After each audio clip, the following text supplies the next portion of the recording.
السلام علیکم ورحمۃ اللہ وبرکاتہ۔ وہ کام جن سے ہمارا وضو ٹوٹ جاتا ہے، سب بہن بھائی ایک بار ضرور سنیں۔ جن امور سے وضو ٹوٹ جاتا ہے وہ تفصیل سے بیان فرما دیں۔ جن چیزوں سے وضو ٹوٹ جاتا ہے وہ درج ذیل ہے۔ نمبر 1، پیشاب یا پخانہ کرنا یا ہوا کا خارج ہونا۔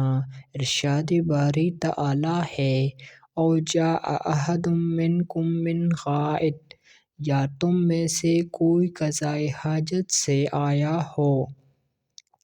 نمبر 2، مادہ منویہ، ودی یا منی کا نکلنا۔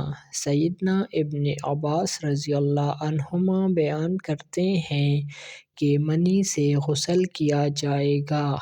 ودی اور مذی نکلنے سے اپنی شرمگاہ کو دھو لو اور نماز پڑھو۔ نمبر 3، ایسی نیند جس سے انسان میں شعور چلا جائے۔ 4، نشے کی وجہ سے عقل کے زائل ہونے سے، بے ہوشی سے، پاگل ہو جانے سے بالا جمع وضو ٹوٹ جائے گا، کیونکہ یہ تمام امور نیند سے بڑھ کر ہیں۔ نمبر 5، کپڑوں کے بغیر شرمگاہ کو چھونے سے وضو ٹوٹ جاتا ہے، چاہے شہوت کے ساتھ چھویا جائے یا بغیر شہوت کے۔ بصرہ بنت صفوان علیہا فرماتی ہیں کہ رسول اللہ صلی اللہ علیہ وسلم نے فرمایا، جو کوئی اپنے ذکر کو ہاتھ لگائے اسے چاہیے کہ وضو کرے۔ نمبر 6، اونٹ کا گوشت کھانا۔ حضرت جابر بن سمرہ رضی اللہ عنہ فرماتے ہیں کہ ایک آدمی نے رسول اللہ صلی اللہ علیہ وآلہ وسلم سے پوچھا، کیا میں بکری کے گوشت کھانے کے بعد وضو کروں؟ آپ صلی اللہ علیہ وسلم نے فرمایا، چاہو تو وضو کر لو اور چاہو تو نہ کرو۔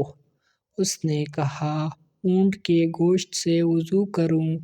آپ صلی اللہ علیہ وسلم نے فرمایا، ہاں، اونٹ کے گوشت سے وضو کرو۔ اس نے کہا، کیا بکریوں کے باڑے میں نماز پڑھ لوں؟ آپ صلی اللہ علیہ وآلہ وسلم نے فرمایا، ہاں۔ اس نے کہا، اونٹوں کے بٹھانے کی جگہ میں نماز پڑھ لوں؟